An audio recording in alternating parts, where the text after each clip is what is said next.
Magandang umaga po sa ating lahat. Welcome po sa ating pagsambang online dito sa The United Methodist Church of Hillside, Montalban. Ngayon po ang ika-9 na linggo pagkatapos po ng araw ng paggunitan natin, ng araw ng Pentecostes. Ating pong pasalamatan ang ating dakilang Diyos na lumikha po sa atin sa isang mapagpala at mabiyayang araw na naman na sumapit po sa atin. At halina po kayo, tayo po ay makinig ng pangaral po ng ating Panginoong Hesus. Matuto tayo at lalong lumago sa ating pananampalataya sa Kanya. Ito po ang inyong lingkod, kapatid at kaibigan, Pastor Alfred ay nagsasabing, kay Kristo ay may pag-asa, may kapayapaan at may kaligtasan. Amen.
Tayo po yung magsitayo para sa ating pagsamba. Ang dakilang Panginoon na si Yahweh na nagsasaysay, ang lahat ay tinatawag sa silangan at kanluran. magmula sa dako ng Siyon ang lungsod ng kagandahan. Makikita siya roong nagniningning kung pagmasdan. Ang Ang Diyos natin ay darating, ngunit hindi matahimik.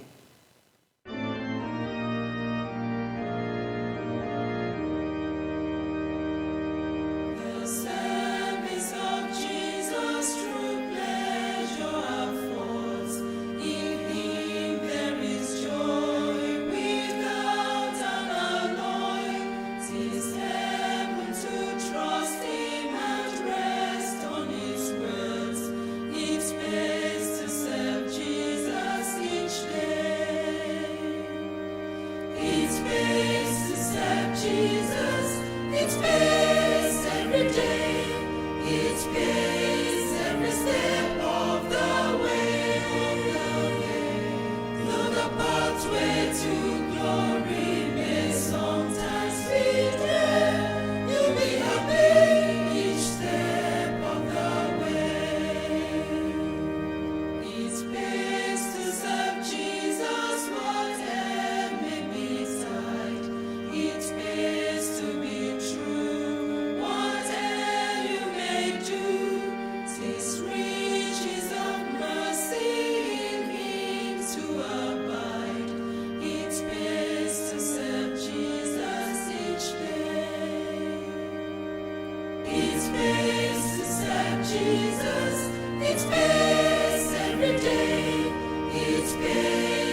Jesus, it's peace every day, it's peace every step of the way,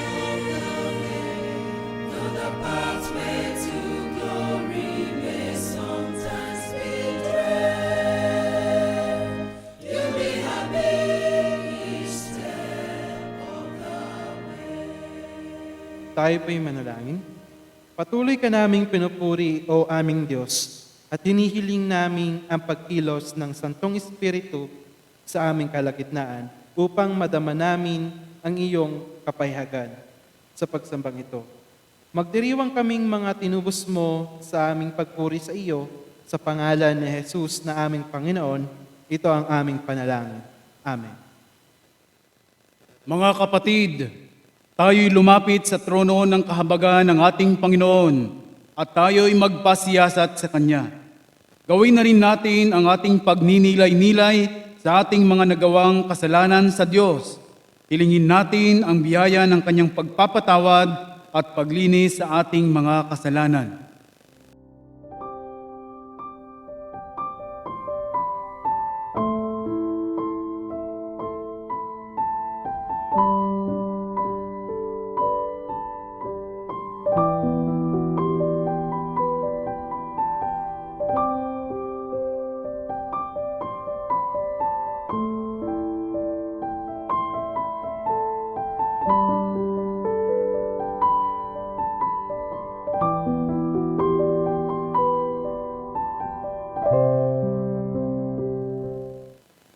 Yamang natanggap na natin ang biyaya ng paglilinis at pagpapatawad ng Diyos, tayo'y magbunyi sa pagpapatuloy ng ating relasyon kay Kristo at sa ating patuloy na pananahan sa Kanyang piling.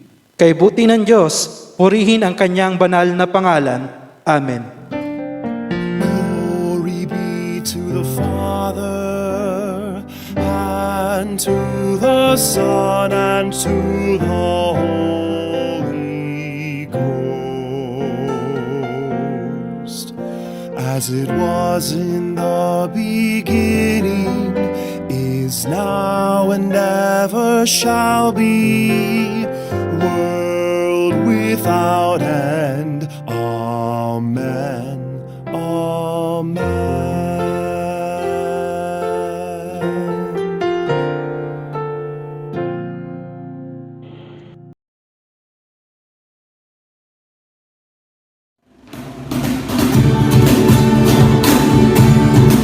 Now let's sing praises to our Lord this morning. Let's sing King of Majesty.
Pagbasa ng banal na kasulatan na makikita sa Lumang Tipan, Ikalawang Samuel, Kabanata 11, talata 1 hanggang 15, at ito po ang sinasabi. Si David at Batseba. Nang magtagsibol, panahong angkop sa digmaan, pinalabas ni David ang buong hukbo ng Israel sa paungunan ni Joab at ng mga iba pang pinuno. Pinuksan nila ang mga Amonita at kinubkob ang Raba. Si David ay nagpaiwan na sa Jerusalem. Isang hapon, natulog si David nang siya'y magising, umakyat siya sa bubungan ng palasyo at naglalakad mula roon. May tanaw siyang magandang babaeng naliligo. Ipinagtanong niya kung sino iyon. Sinabi sa kanya na iyo'y si Batseba, anak ni Eliam at asawa ng Heteyong si Urias. Ipinakuha niya si Batseba na nooy kakatapos pa lamang ng kanyang paglilinis ayon sa tuntunin para sa mga babaeng nireregla. Sinipingan siya ni David at pinauwi pagkatapos. Dahil sa nangyaring ito, si Batseba ay naglihi, kaya't ipinagsabi niya ito kay David.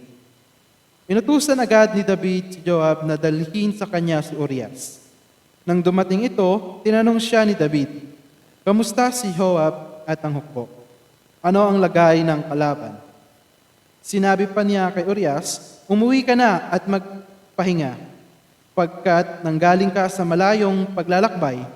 Lumakad na si Urias, ang hari ay nagpadala pa ng alaala sa tahanan nito. Ngunit hindi pala siya nagtuloy sa kanila. Doon na siya natulog sa may tarangkahan ng palasyo kasama ng mga bantay.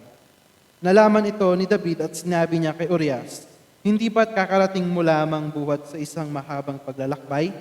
Bakit hindi ka umuwi?" Sumagot siya, "Ang kaban ni Yahweh at ang mga kawal ng Israel at Huda ay nasa mga tolda lamang. At sa labas naman natutulog ang aking Panginoong si Joab at ang inyong mga punong kawal.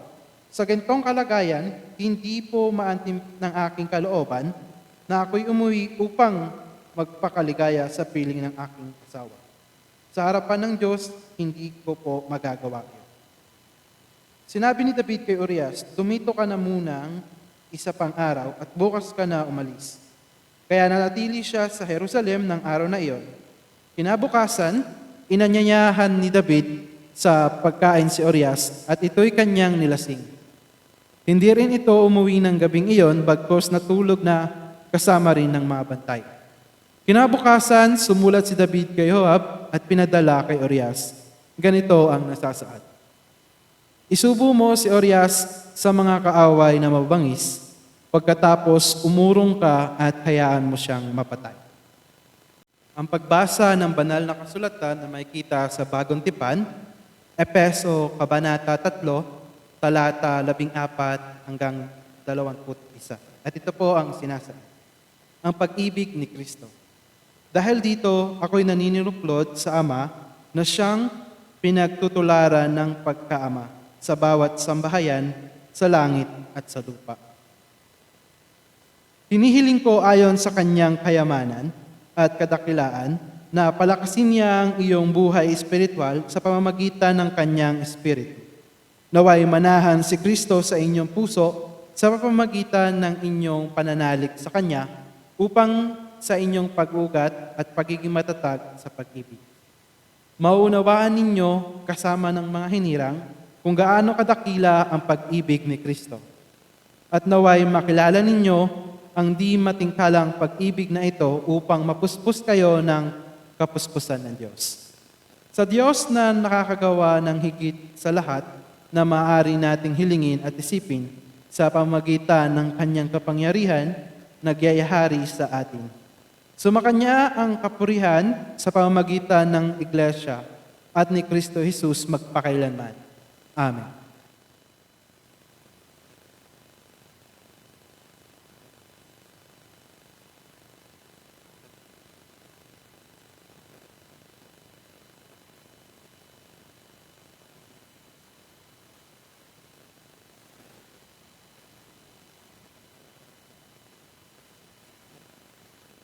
Magsitayo po tayong lahat para sa pagbasa ng ating Ebanghelyo. Ang ating pong Ebanghelyo ay matatagpuan sa Aklat ni Juan, Kabanata 6, talata mula 1 hanggang talata 21. At ganito po ang sinasabi. Pagkatapos nito, tumawid si Jesus sa ibayo ng lawa ng Galilea na tinatawag ding lawa ng Tiberias. Sinundan siya ng napakaraming tao sapagkat nakita nila ang mga kababalaghang ginawa niya na pagpapagaling sa mga may sakit. Umahon si Jesus sa burol, kasama ang kanyang mga alagad at naupo roon. Malapit na noon ang pista ng Pasko ng mga Hudyo. Tumanaw si Jesus at nakita niyang dumarating ang napakaraming tao. Tinanong niya si Felipe, "Saan tayo bibili ng tinapay upang makakain ng mga taong ito?" Sinabi niya ito para subukin si Felipe, sapagkat alam ni Jesus ang kanyang gagawin. Sumagot si Felipe, "Kahit na po halagang 200 dinaryong tinapay ang bilhin ay di sasapat para makakain ng tigkakaunti ang mga tao." Sinabi ng isa sa kanyang mga alagad, si Andres na kapatid ni Simon Pedro, "Mayroon po ritong isang batang lalaki na may dalang 5 tinapay na sibada at 2 isda. Ngunit gaano na ito sa ganyang karaming tao? Paupuin ninyo sila," wika ni Jesus. Madamo sa lugar na yaon, umupo ang lahat, humigit kumulang sa 5,000 ang mga lalaki. Kinuha ni Jesus ang tinapay at matapos magpasalamat sa Diyos ay ipinamahagi sa mga tao. Gayon din ang ginawa niya sa isda. Binigyan ang lahat hanggat gusto nila. At nang makakain na sila, sinabi niya sa mga alagad, "Tipunin ninyo ang lumabis para hindi masayang." Gayon nga ang ginawa nila at nakapuno sila ng 12 bakol. Nang makita ng mga tao ang kababalaghang ginawa ni Jesus, sinabi nila, "Tunay na ito ang propetang paririto sa sanlibutan." Nahalata ni Jesus na lalapit ang mga tao at pilit siyang kukunin upang gawing hari. Kaya muli siyang umalis na mag-isa patungo sa kaburulan. Nang nagtatakip silim na, ang mga alagad ay pumunta sa tabi ng lawa. Sumakay sa bangka, patawid sa Capernaum. Madilim na'y wala pa si Jesus. Lumakas ang hangin at lumaki ang alon. Nang makaagaod sila ng mga 5 o 6 na kilometro, nakita nila si Jesus na lumalakad sa ibabaw ng tubig, palapit sa bangka, at sila ay natakot. Ngunit sinabi niya sa kanila, "Huwag kayong matakot, ako ito." Tuwang-tuwa nilang pinasakay si Jesus sa bangka at pagdakay sumadsad ang bangka sa kanilang patutunguhan. Mga kapatid ko kay Kristo, ito po ang mabuting balita ng ating Panginoong Hesus para sa kanyang bayan.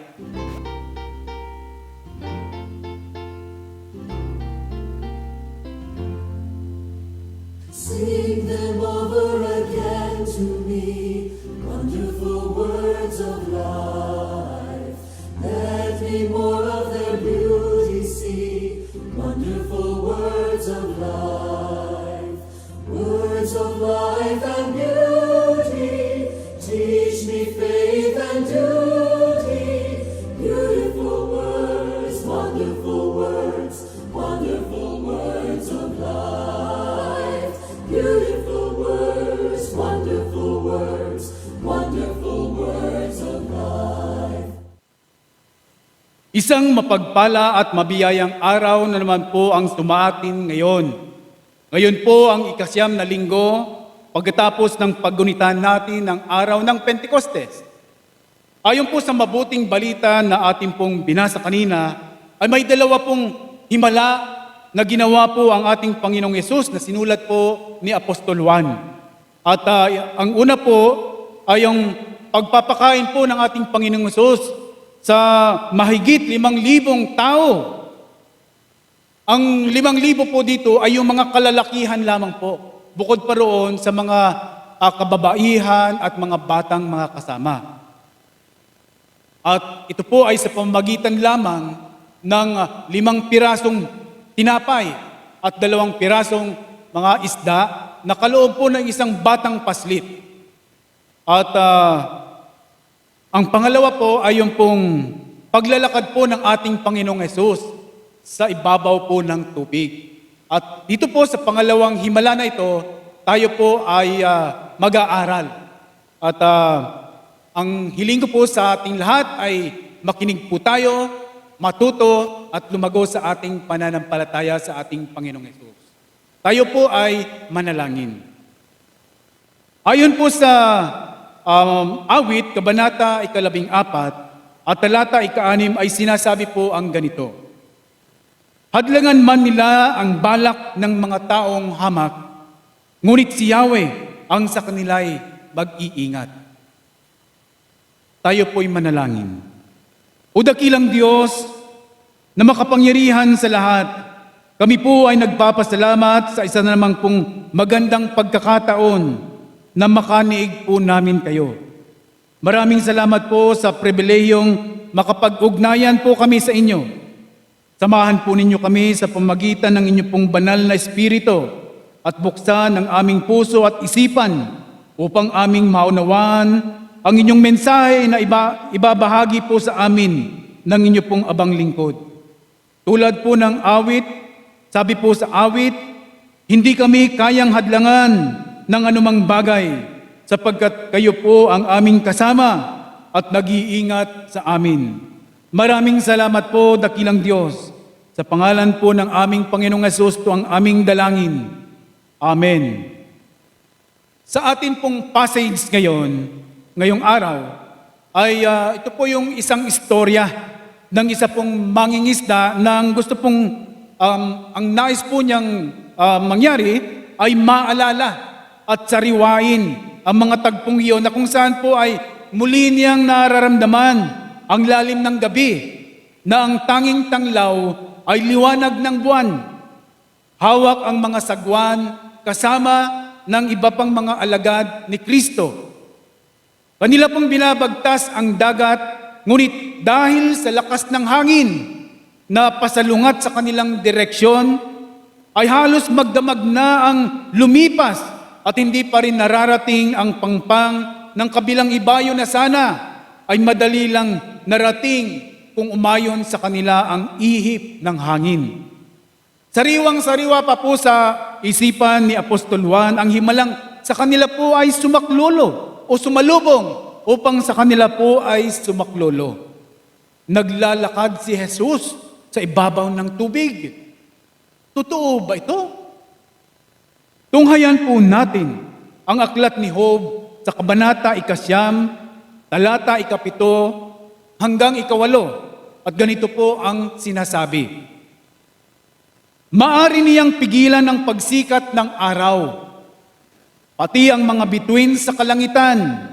Mag-isa niyang inilatag ang sangkalangitan, kanyang tinapakan ang dambuhalang karagatan. At mula naman po sa aklat ng awit, kabanata 77 at talata 19 hanggang 20 ay sinasabi po ang ganito. Ang landas mong dinaraan ay malawak, malawak na karagatan. Ang daan mong tinatahak ay dagat ng kalawakan. Ngunit walang makakita ng bakas mong iniiwan. Ikaw, O Diyos, ang nanguna sa bayan mong parang kawan. Si Moises at si Aaron, yaong iyong naging kamay. At sa aklat naman po ng Genesis ay mababasa natin ang ganito. Sa kabanata po 1 at talata mula 1 hanggang sa 2 talata. Ganito po ang sinasabi. Nang pasimula ay nilikha ng Diyos ang langit at ang lupa. Ang lupa ay walang hugis o anyo. Dilim ang bumabalot sa kalaliman at kumikilos ang Espiritu ng Diyos sa ibabaw ng tubig. Ano po ang punto ko dito? Dito po sa himalang ito, ang ating pong Panginoong Hesus ay nagpapahayag ng kanyang pagka-Diyos. Ito po yung tinatawag nating Epiphany. Ano ba ang Epiphany? Ito po yung kapahayagan o revelasyon ng likas na katangian ng ating dakilang Diyos. Dito po ay ipinapakita ang banal na katangian ng Panginoong Hesus, bukod pa sa maraming himala na kanya pong ginawa na. Dito ay ipinamalas niya ang isang kamanghamanghang pangyayari na nagpapahayag ng kanyang pagka-Diyos. Noong una pong panahon, sa pagkaunawa po ng mga Hudyo, tanging Diyos lamang ang maaring maglakad sa ibabaw ng tubig. Ayon po ito sa mga aklat na aking nabanggit kanina. At narito po ang ating Panginoong Hesus. Kanilang namamalas ang kanyang paglalakad sa ibabaw ng tubig. Kung ako kaya o kayo po ang ganon nakakita, ganong nakasaksi ng ganong pangyayari, isang taong naglalakad sa ibabaw ng tubig, ano kaya ang magiging turing mo sa kanya? Ano kaya ang magiging reaksyon mo? Nung makita ng mga alagad na may naglalakad sa ibabaw ng tubig, sila ay natakot. Ngunit sila ay inalo at sinabihan ng ating Panginoong Hesus na siya iyong naglalakad at dapat na huwag matakot.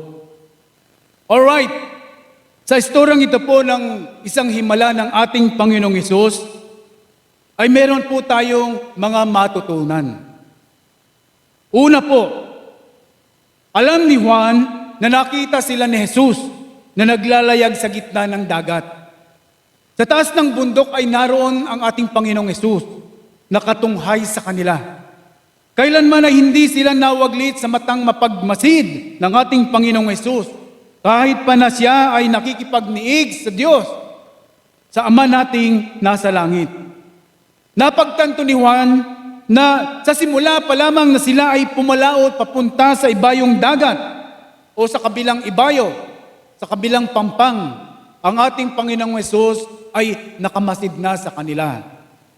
Tayo man po ay hindi nakakawala sa mapagmasid na mata ng ating Panginoong Hesus, upang tayo ay lagi niyang patnubayan at gabayan anuman ang ating ginagawa, saan mang dako tayo maparoon.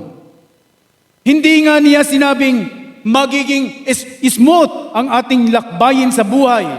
Marami tayong kakaharaping mga pagsubok at suliranin. Subalit, kanya namang ipinangako na tayo ay kanyang sasamahan sa lahat ng pagkakataon hanggang sa dulo ng daigdig. Katulad ng isang magulang, ang ating pong Panginoong Hesus ay naandyan at tayo ay kanyang sinasamahan sa lahat ng ating pakikibaka sa buhay. Tayo ay katulad ng isang manlalaro na kanyang pinapanood at proud na proud sa ating mga achievements.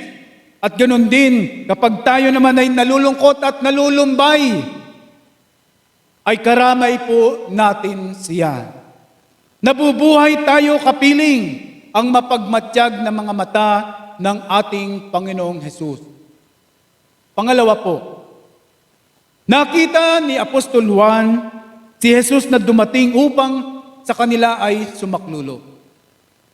Mula sa kaitaasan ng bundok ay bumaba ang Panginoong Hesus upang sakluluhan ang kanyang mga alagad para makarating agad at masigurong ligtas papunta sa pangpang na kanilang destinasyon. Hindi nagmamatyag ang ating Panginoon na walang ginagawa. Nangunguyakoy at walang pakialam kung tayo ay tayo ay kanyang tinutulungan sapagkat alam niya kung tayo ay napapagal na at nauubusan na ng lakas at ng pag-asa. Siya ay hindi late at ganon din naman ay hindi maaga upang tayo ay kanyang gabayan at tulungan. Ito ay laging nasa tamang panahon at oras. Pangatlo po, nakita ni Apostol Juan ang pagtulong ni Jesus. Si Jesus po ay nakamasid sa kanila. Siya ay sumaklulo at siya ay kanilang tinulungan. Tayong mga mananampalataya at tagasunod ni Kristo ay may kasiguruhang lagi tayo ay may kasama sa ating pakikibaka sa hamon ng buhay. Hindi tayo kailanman mag-iisa. Alam ng ating Panginoong Diyos na magiging mahirap para sa atin ang paglabanan ang mga hamon sa ating buhay. Alam niya na magiging lalong maigting ang pasakit na darating sa atin at ating dadanasin. Bilang mga Kristiyano, kaya nga kanyang isinugo ang banal na Espiritu upang ating maging katuwang sa ating mga gawain. Upang maging gabay natin tungo sa tamang landas. Magkakaloob sa atin ng kalakasan kung tayo ay nanghihina. Magkakaloob sa atin ng kaliwan kung tayo ay nahapis at namimighati. Magkakaloob sa atin ng karunungan at kaliwanagan kung tayo ay sinusubok sa ating paniniwala sa ating Diyos at gumagabay sa atin upang ating makamit ang kalalagayang angkop sa muli nating pagkakaroon ng perfect loving relationship kay God. Pang-apat po, nakita ni Apostol Juan na dinala sila ni Jesus sa kanilang pakay na ligtas na lugar. Nakita ni Juan nung pagdating ni Jesus sa kanila ay agad silang dinala sa pakay nilang pangpang na ligtas. Sa piling ng ating Panginoong Hesus, ang pinakamahabang lakbayin ay nagiging maikli lamang. Ang pinakamahirap na bagay ay nagiging madali para sa atin. Isa sa pinakamagandang bagay na ating matutunghayan sa istoryang ito, na sinulat po ni Apostol Juan, ay ang istorya ng isang mangingisda na naging mangangaral, na nakasumpong ng lahat ng mabubuting yaman sa piling ng ating Panginoong Hesukristo. Kung atin pong babasahing mabuti at pag-aaralan ang salita ng Diyos, ang Biblia ay marami po tayong matututunang aral na nahayag po sa dagat ng luha at mga pasakit. Ayon po sa aklat ng awit, Kabanata 111 at talata 71 ay ganito po ang sinasabi. Sa akin ay nakabuti ang parusang iyong dulot, pagkat aking naunawa ang mahalaga ang iyong utos. Huwag po tayong matitinag sa mga unos o bagyo na dumarating sa ating buhay. Maging matatag po tayo, mag-aral ng salita ng Diyos, matuto at lumago sa ating pananampalataya sa ating Panginoong Hesukristo. Ang sabi po ni Apostol Pablo sa aklat ng Roma, Kabanata 8 at talata 18 ay ganito po ang nasasaad. Para sa akin, ang mga pagtitiis natin sa kasalukuyan ay hindi maihahambing sa kaluwalhatiang mahayag sa atin balang araw. Maraming salamat po. Sa Diyos po ang papuri. Sa ngalan ng Ama, ng Anak, at ng Santong Espiritu. Amen. Ang pagkakaloob ng mga ikapu, pangako at pasasalamat sa Diyos. At buhat sa kayaman niyang hindi maubos, ibibigay niya ang lahat ng inyong kailangan sa pamamagitan ni Kristo Jesus. Pilipos, Kabanata 4, talata 11.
Tayo po ay manalangin.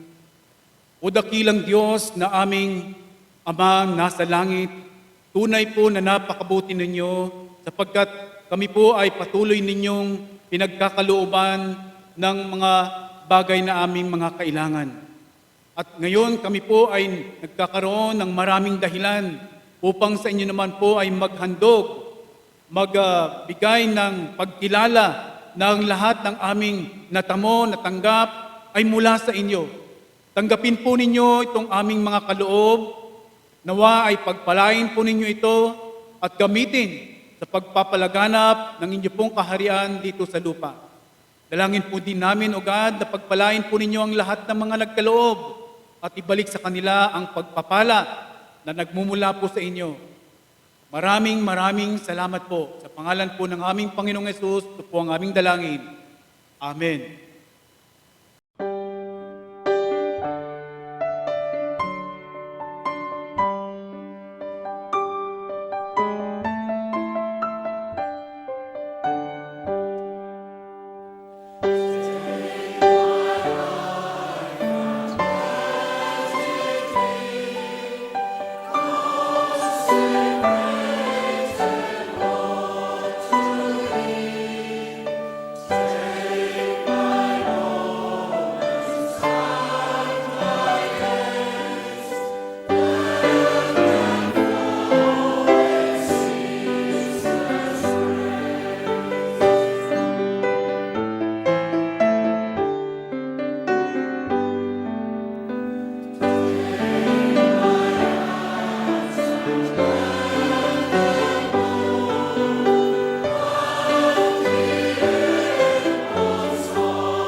Dakilang Diyos, kami po ay nagpapasalamat sapagkat muli ay sinamahan po ninyo kami sa isang oras ng pagninilay-nilay, sa isang oras ng pagsamba, sa isang oras ng pag-aaral ng inyo pong mga salita. Salamat po Diyos sa Pagkakataong ito na kami ay makaniig ninyo, O God, makaniig kayo. Kami po ay napakapalad sapagkat kami po ay inyong sinamahan ng inyong pong banal na presensya, magitan ng inyong pong banal na Espiritu. Dakilang Diyos, ang aming pong taus-pusong pasasalamat na may galak ay sumainyo, O God, sa pangalan po ng aming Panginoon. Dalangin namin, O God, na patuloy po ninyo kaming samahan sa aming pong mga gawain, saan mang dako kami maparoon. Taglayin po nawa namin ang inyo pong pagpapala, ang inyo pong kapangyarihan, ang inyo pong pagkilos sa buhay ng bawat isa sa amin. Pagpalain po ninyo ang aming mahal na iglesia, ang The United Methodist Church of Hillside, Montalban. Nawa po ay patuloy po ninyo itong gamitin bilang isang tanglaw dito sa dakong ito ng Montalban. At ang mga miyembro, laiko man at mga manggagawa, O God, ay maging asin at ilaw sa mga kalipunan ng mga mananampalataya at maging ng hindi po pa nakakasumpong ng liwanag. Lord, samahan po ninyo kami sa amin pong mga gawain dito sa naming iglesia. Pagpalain po ninyo ang aming mga church leaders, ang aming pong lay leader, council chair, outreach, coordinators, ang witness chair po namin, maging ang Nortyo, at maging ang lahat po ng mga kabataan na patuloy pong nagsusumikap na gumawa ng mga mabubuting bagay na sa inyo po ay nagbibigay ng luwalhati, na sa inyo po ay nagsusumikap na napagbigay, magkaloob ng kagalakan at ng magpatuloy po ang aming magandang relasyon sa inyo. Palakasin po ninyo ang buhay, ang pananampalataya ng bawat isa, O God. Kahit na sa kagda ng aming mga nararanasang mga pagsubok sa buhay, nawa po ay aming madama ang inyong pong banal na presensya, ang inyong pong pagkilos, ang inyong pong pagsama, pakikipisan sa pamagitan ng inyong banal na Espiritu. Dalangin po namin na kahit na kami po ay tinutuligsa, kahit na po kami ay nakakaranas ng mga pasakit, ng mga suliranin, na tunay na sumusubok sa aming pagtitiwala at pananampalataya sa inyo, O Diyos. Samahan po ninyo kami at palakasin at hayaang mapagtagumpayan po namin ang lahat ng ito. At nang sa ganun po, kayo po ay makita ng marami sa buhay namin at ganun din po sila ay maging maingganyo at sila po ay mahikayat namin na sa inyo po ay sumamba, magpuri at magpasalamat at magpasakop sa inyo. Dalangin po namin, O God, ang aming pong mga kapatid na patuloy na dumadanas ng mga pasakit dulot ng kanilang mga karamdaman. Iunat po ninyo ang inyo pong mapagpalang kamay, O God, at sila po ay pagalingin. Itinataas po namin ang aming kapatid na si Kuya Robert Paraiso na na-stroke po at kasalukuyan pong nahihirapan sa kanyang pagkilos sapagkat bahagi po ng kanyang katawan ay na-paralyze, namamanhid at mahirap po siyang kumilos. Dinadalangin po namin ang kanya pong mahal na ina na si Mami Pearl Paraiso na siya pong tumitingin sa kanya at patuloy na nagpapahayag at nagpapadama ng kanyang pagmamahal sa kanya bilang ina. Dalangin po namin ang kalakasan na sa kanya po ay kayo ang magkaloob. Naway kanya pong masustain ang pag-aalaga at pag-aaruga sa kanyang minamahal na anak na si Kuya Robert. Nawa po ay hindi po siya mapagod, hindi po siya manamlay, bagkus ay lagi pang sumidhi ang kanya pong pagnanais na malingap, maalagaan, maaruga ang kanyang minamahal na anak. Dalangin din po namin ang aming kapatid na si Ate Marilyn, na kinakitaan po ng mga gallstones po at maging kidney stones base po sa ultrasound na ginawa po sa kanya. Ang dalangin po namin ay inyo pong iunat ang inyong mapapagpalang kamay sa kanyang katawan, O God, at alisin ang mga batong ito na gumagambala sa kanya, nagbibigahin ng pangamba at takot, at maging ng pasakit dahil sa hirap na kanya pong dinadanas. Dalangin po namin, O God, ng may pasasalamat na patuloy po ninyong pagalingin ang aming pong kapatid na si Loli Pormiento.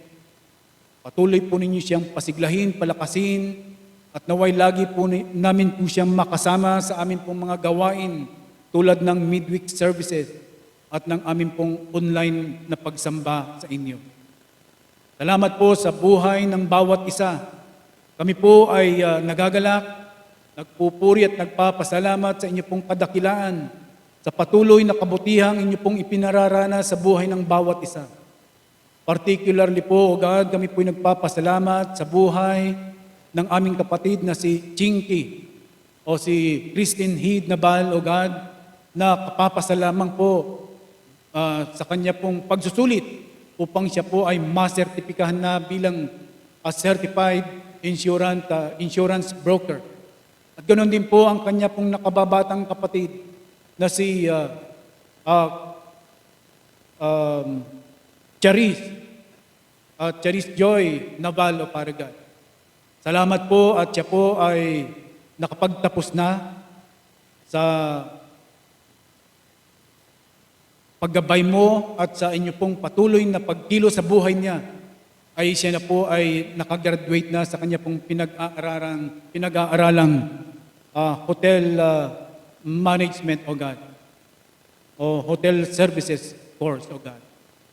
Salamat po sa pagtitiyaga ng kanilang mga magulang sa patuloy na suportang kanila pong ipinamala sa kanila pong mga anak, at sa patuloy na pagpapala po ninyo, O God, sa pagtulong, paggabay at pangunguna sa buhay ng bawat isa.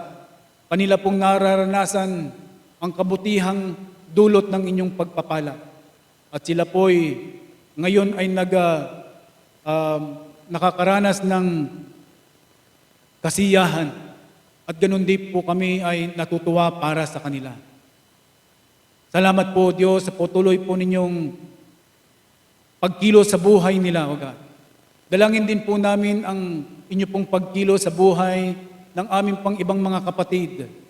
Sa darating pong mga panahon, Father God, ang aming pong mga kapatid na sina Jeffrey Kabariban ay haharap po sa pagsusulit bilang po maging isang certified teacher.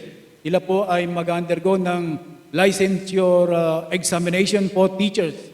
Nawa po ang inyo pong paggabay, ang pagkakaloob ng karunungan ay inyo pong igawad sa kapatid naming ito. Ganon din po sa aming kapatid na si Elaine Imas at ang kaibigan po ni Buddy na si Teacher Rocky, na ganon din po ay mag-undergo po ng pagsusulit upang maging certified teachers din po sila. Dalangin po namin ang lahat ng aming mga miyembro na patuloy po ninyong paigtingin ang kanila pong pagnanais na maglingkod sa inyo at upang maging pagpapala po sa marami pa. Dalangin din po namin ang lahat ng mga frontliners na patuloy pong nagkakaloob ng kanilang oras, nagsasakripisyo, at di alintana ang panganib na kanilang sinusong upang mapagsilbihan ang aming kapwa, lalo na yaong mga dinapuan ng mapamuksang COVID virus na aming pong nararanasan, O God, na nagdudulot po ng pandemya. Lord, ang pangamba po namin ay naririyan pa. Ngunit kami po ay nagtitiwala sa inyo, Father God, sapagkat kayo po ang may kontrol ng lahat. At ang pagtitiwala pong ito ay nag-aalis po sa amin ng takot at pangamba. Ang dalangin po namin nawa ang patuloy na pag-roll out ng vaccination sa lahat ng tao dito sa aming bansa at maging sa buong mundo ay maging mabilis na at lahat ay mabakunahan na nang magkaroon po ng proteksyon laban sa mapamuksang COVID virus na ito. Idinadalangin din po namin ang lahat po ng aming mga pinuno sa aming bansa. Na patuloy po ninyo silang gabayan, pagkalooban ng karunungan. Sila po'y inyong samahan, O God, at ng kanila pong magampanan, maisakatuparan ang tamang mga proyekto para sa pagsulong ng aming inang bayan at para sa ikaalwa ng buhay ng bawat mamamayan. Dalangin din po namin, O God, na patuloy po ninyong pagpalain ang aming pong mahal na obispo na si Bishop Seri Francisco, na maging lagi po siya ay maging masiglat, malakas at maging healthy, nang patuloy po siya maging sa amin ay isang mabuting modelo, isang mabuting spiritual advisor, spiritual guide sa patuloy namin pong paglilingkod sa inyo. Idinadalangin din po namin ang aming pong isang mahal na obispo na si Bishop Pete Torio, na ngayon po ay nakakaranas ng karamdaman na nagpapahina po sa kanyang katawan, O God. Dinadalangin po namin ang inyo pong mapagpalang kamay na inyo pong igawad sa kanya. Siya po ay inyong pagalingin at panumbalikin ang kalakasan at kasiglahan sa kanyang katawan. Salamat po sa amin pong mga district superintendents, O Father God, na patuloy pong nagkakaloob ng kani-kanilang oras upang lahat po ng mga manggagawa sa Northwest District at maging sa Southeast District ay kanya pong malingap, magabayan at lagi pong matulungan. Ang dalangin ko rin po sa aking mga kapwa manggagawa ay kayo po ay laging makita sa kanilang buhay. Lagi pong mag-alab ang kanilang puso at damdamin sa paglilingkod sa inyo at sa aming kapwa. At kayo po ay laging maitataas. At nawa kayo po ay laging makita sa buhay ng bawat isa. At ang bawat isa po na makakakita ay ganun din po ay mapagpapala, mapapalakas at lagi pong magiging masigla sa pananampalataya at pagtitiwala sa inyo. Ito po ang aming mga dalangin sa pangalan po ng aming makapangyarihang Diyos, ang aming pong dakilang manunubos at tagapagligtas, aming Panginoong Hesukristo. Amen at amen. At ngayon ay ating tanggapin ang pagpapala ng ating dakilang lumikha, ang kanyang pag-ibig na hindi nagmamaliw kailanman, ang pagyakap at pagliligtas ng ating Panginoong Hesukristo, ang pagsama, pakikipisan, pagpapatnubay, pagpapalakas sa atin ng Santong Espiritu ay sumaatin nawa ngayon, bukas at magpakailan pa man. Amen at amen.